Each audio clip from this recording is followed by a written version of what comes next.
All right, it's time for a little football at 4. We do it every day at this time. Football at 4 with John McMullen from 97.3 ESPN.com. And, of course, at JF McMullen. Give him a follow on Twitter. Something new we're going to try to do, and we did it yesterday and got a lot of questions coming in. So if you have a football question, an Eagles question for John, we'll start the segment off with the text board, 609-403-0973. If you want to ask John a football question or a Eagles question, 609-403-0973 is the number. You can, of course, do that, and we will get the questions for John. We'll sprinkle them in throughout the show or throughout the segment. Football at 4 here on the Sports Bash Live on 97.3 ESPN, which, by the way, yesterday we didn't tell you that ex-Eagle Chris Long has won the Good Guy Award from the Pro Football Writers of America. Are you a member of the PFWA there, John? Yeah, I'm the vice president of the Philadelphia chapter. Of the Philadelphia chapter. I knew of the Philadelphia chapter you were the vice president of something. I didn't know if it was the PFWA. Yes. So do you vote for Chris Long? I do vote. And I did vote for Chris Long, second consecutive year. So that won it. First guy won it twice, and the award's about sort of helping the media do their job and being a professional. And Chris will always take time out of his day to talk to us, and that's rare in this league. Yeah. Well, just wanted to pass that along. We didn't touch on that yesterday, but that was news yesterday that he won the Good Guy Award again from the Pro Football Writers of America, which John is a member of and the vice president of the Philadelphia chapter.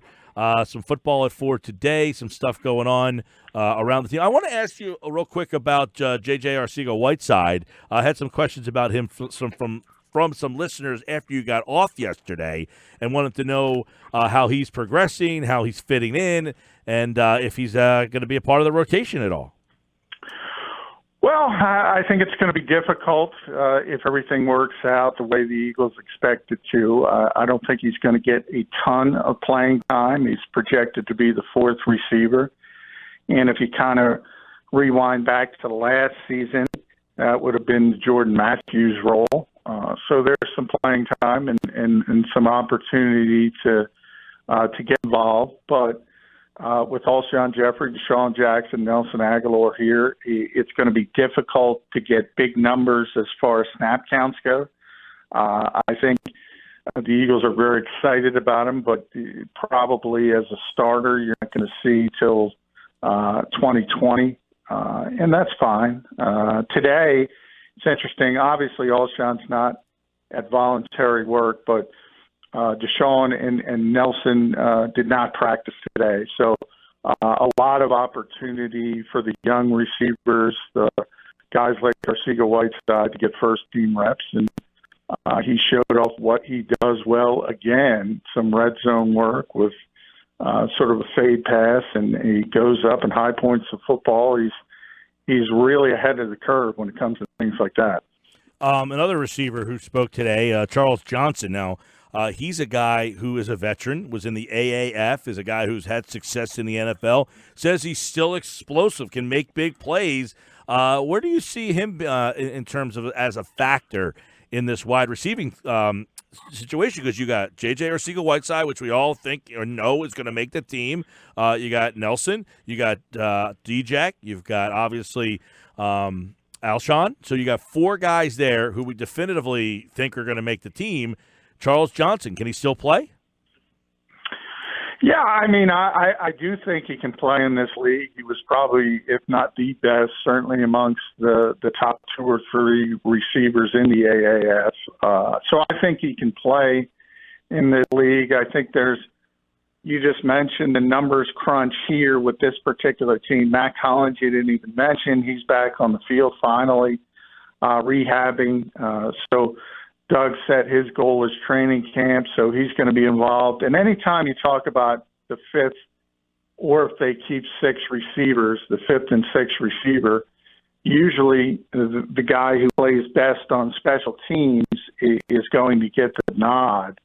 And from that perspective, Charles doesn't have a long history of playing special teams, but he has been doing it in workouts to date. So it's clear the Eagles are taking a look at him. And if you do need a receiver to play, he would be probably a better option. Those other bottom of the roster receivers who could be fighting for that last job. In other words, he's a better receiver than Matt Collins. He's a better receiver than Shelton Gibson. He's a better receiver than Braxton Miller. He's a better receiver than Greg Ward. Huh. The problem is he's probably not going to have to play receiver. So you sort of weigh that, and you want the special teams guy. Yeah, I mean, if it's one of those things where they have a lot of depth at that spot. Is he a guy that you think gets picked up in the league and ends up being productive somewhere? Yeah, I mean, it's always about fit. He's 30 years old at this point, so that's sort of a strike against him as well.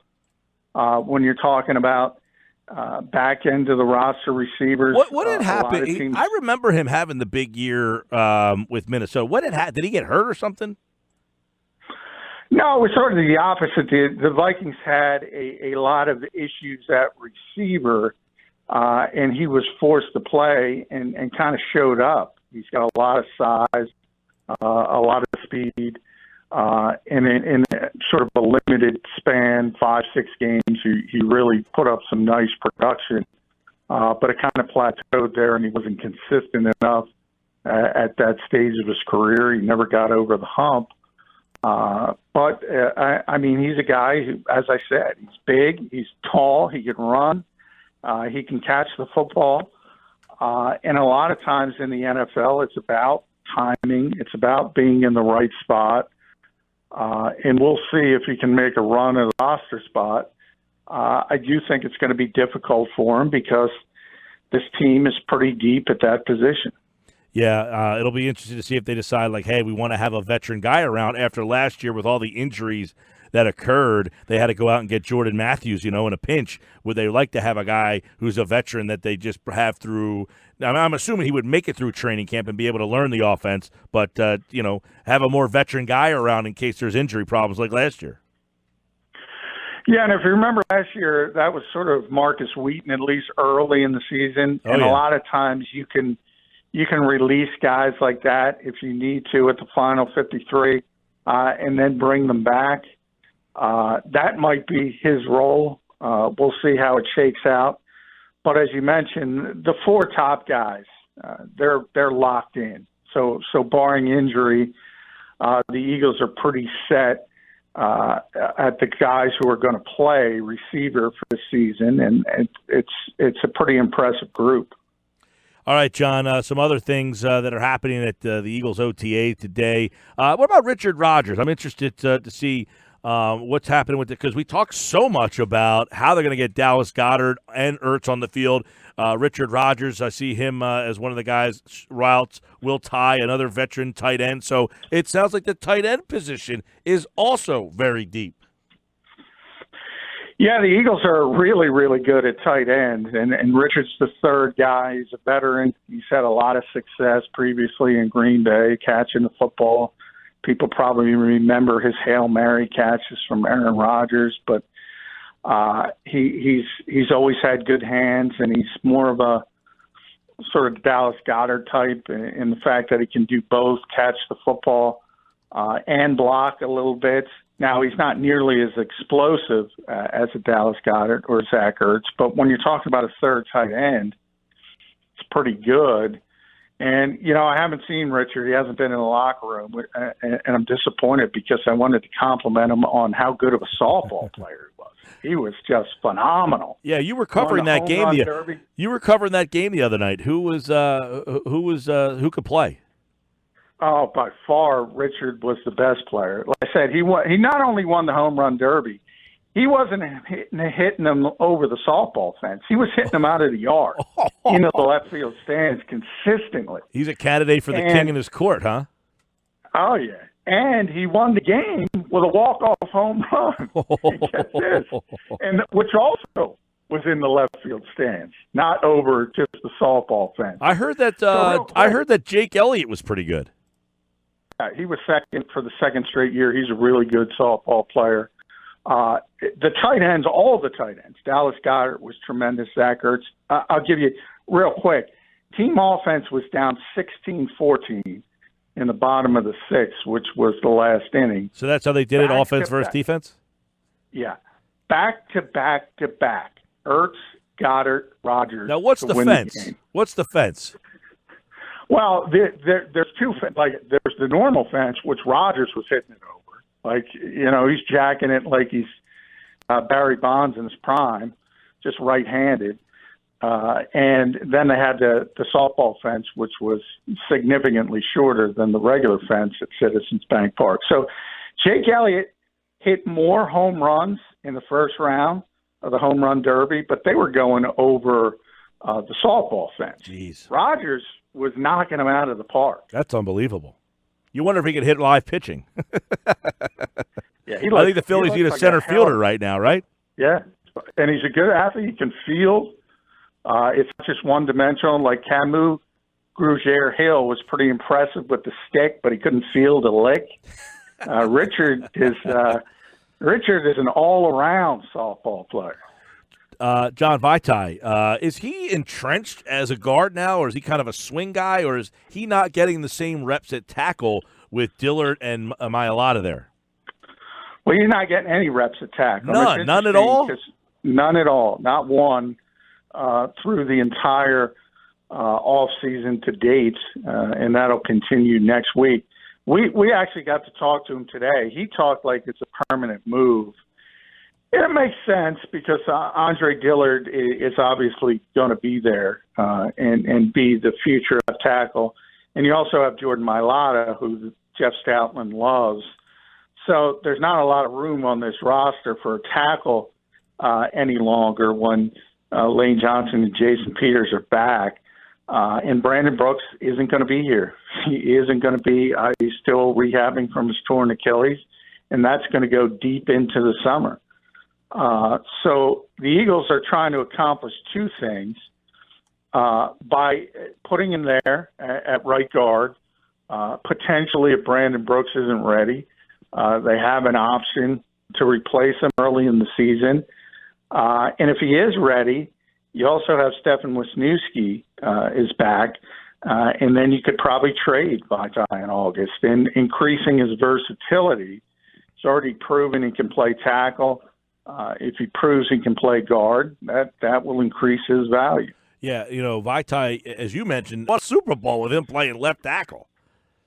Yeah, that's people criticize him, but I always point that out. By definition, he proved good enough to win a Super Bowl with a left tackle, right. And that's not anything to sneeze at. No. I mean, I don't know if he's not. What's it say more, that the position in general is just depleted, or we've talked a lot about how the rules have kind of dictated that. Well, yeah, I mean, there's a lot of bad offensive lines in this league, so that's part of it. Giants. And I think, yes, they've been there. They've been certainly top 5 in bad offensive lines over the last number of seasons. Vikings. But Vikings have been there. It's been arguably their Achilles heel as being a legitimate Super Bowl contender. Seahawks, many times, are another good team that has had significant issues seemingly year after year after year. So part of it's that. And part of it is the Eagles fans are a little spoiled by their offensive line. It's a top 5 offensive line. It's been that way for a number of years. And even Jason Peters, who struggles and is aging and is hurt a lot and comes out and doesn't finish a lot of games, you get spoiled by when he is in there, how effective he is. And then when somebody comes in who's okay, but not as effective as that, it becomes more noticeable.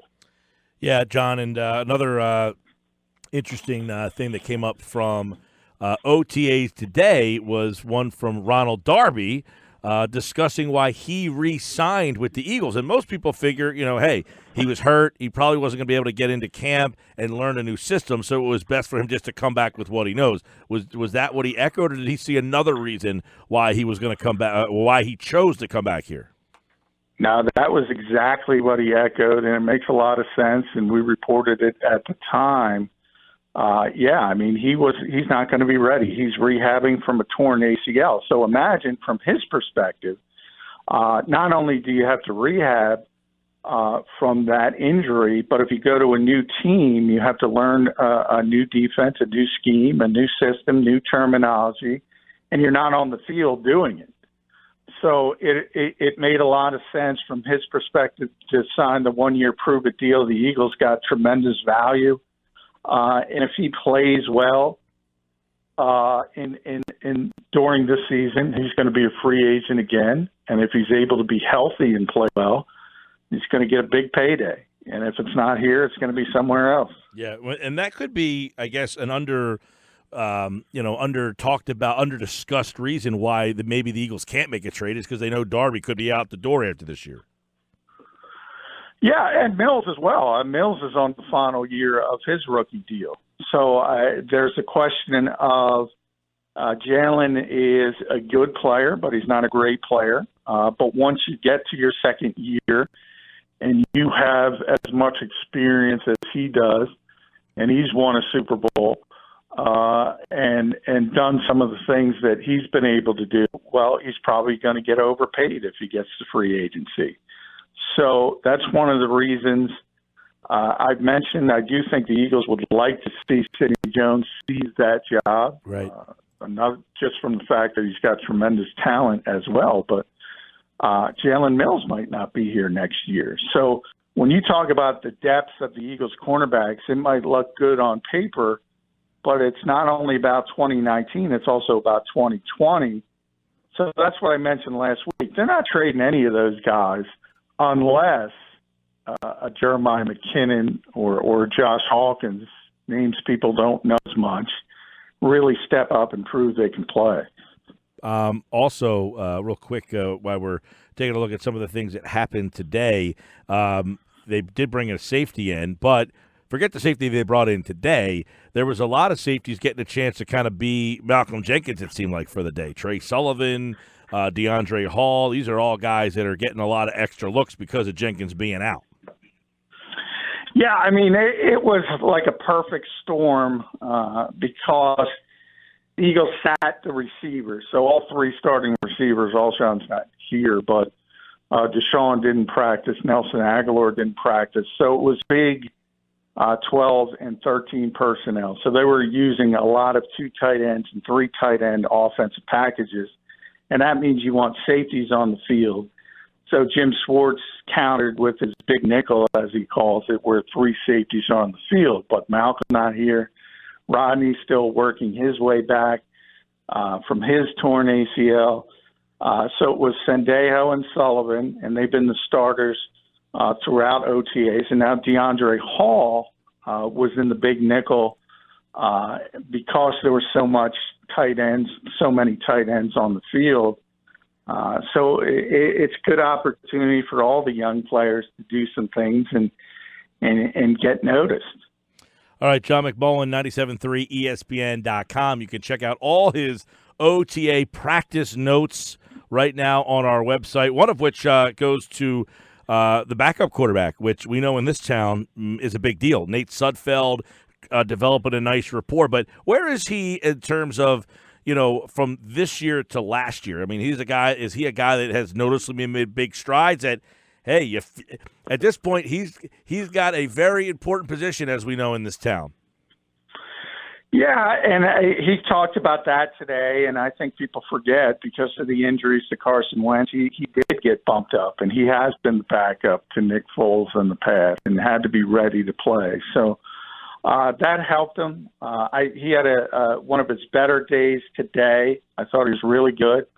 And I think the most impressive part is any competition hasn't developed. I mean, it is clear-cut. Carson Wentz, obviously number one, but Nate Sudfeld is not getting pushed by Cody Kessler at this point. He's been clearly the second best quarterback.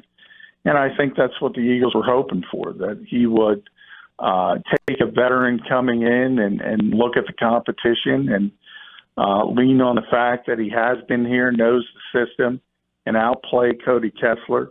To date, he has done that.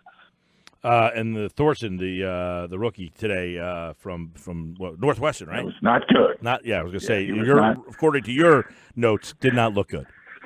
No, it's probably his worst day, but he is a rookie. It's not. I don't think it's that big of a deal. He just had some struggles and was trying to force the ball through an interception to end practice to Sidney Jones. Sidney almost had another one that he dropped. LJ Ford dropped one that he should have caught.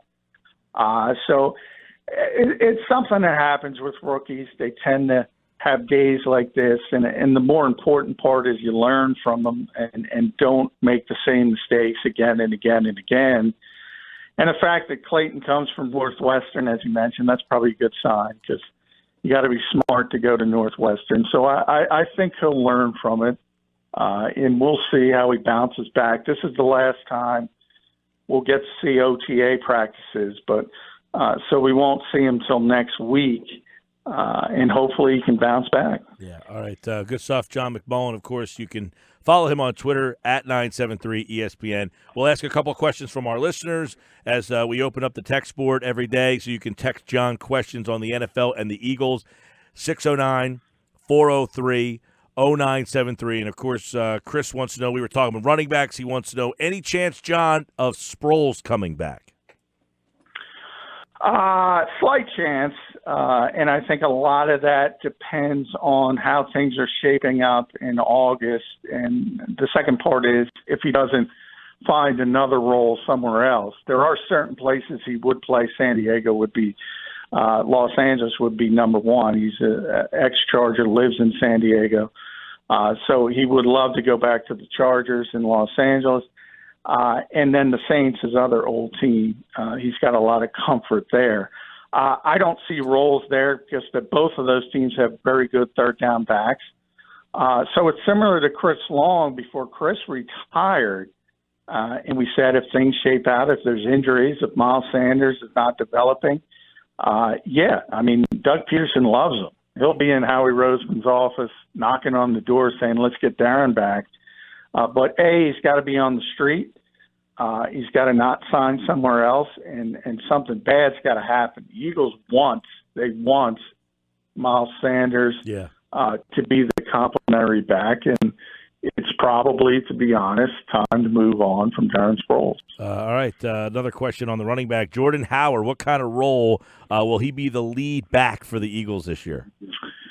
Yeah, no question. He'll be the lead back in the committee, but it will be a committee approach, and he'll be the guy getting the most touches, the guy getting the most runs. But as we've seen in the past, Doug does tend to go with feel. If somebody gets hot on a particular day, you might see him go in a different direction. But, Jordan is brought in to be that lead back in the committee. But he is a two-down back. He's not going to be the third-down back as the guy who catches the ball out of the football, the ball out of the backfield. Even though he might get a few more opportunities than he did in Chicago, that's just not his strength.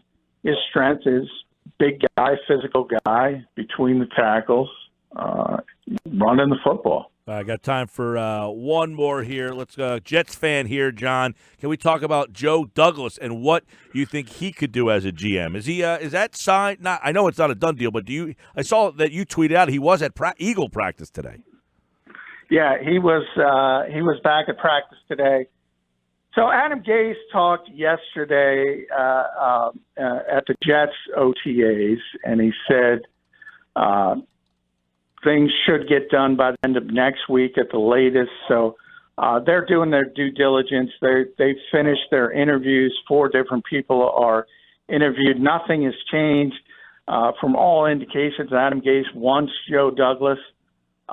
So to me, it comes down to, does Joe Douglas want the New York Jets? And he's probably weighing that decision because there's some dysfunction in that organization. Ultimately, as I said a lot in the past, he admits he wants to be a GM. And hey, there's a good young quarterback in New York with the Jets. The question, I think, is can you get along with Adam Gase? A lot of people haven't been able to get along. Joe did when they were in Chicago. So to me, it depends on, does he think he can work with Adam Gase long term? Right. If he says yes to that, he'll be the Jets GM. If he says no to that, he'll remain with the Eagles for at least one more year. John McMullen at JF McMullen. And, of course, Football at 4. Check out our Football at 4 daily podcast on 97.3 ESPN.com. And be one of the over 20,000 listeners of the podcast each and every week right here on Football at 4 on 97.3 ESPN. All right, John, we'll do it again tomorrow. It's the final. It's tomorrow. Is today or tomorrow the last day of OTA? Tomorrow is, but we have no access. So today was the last day for us, and then minicamp starts next Tuesday, and we'll be on Malcolm Jenkins' watch. All right. That's coming up all here on Football at 4. Thanks, pal. All right. Thanks, Mike.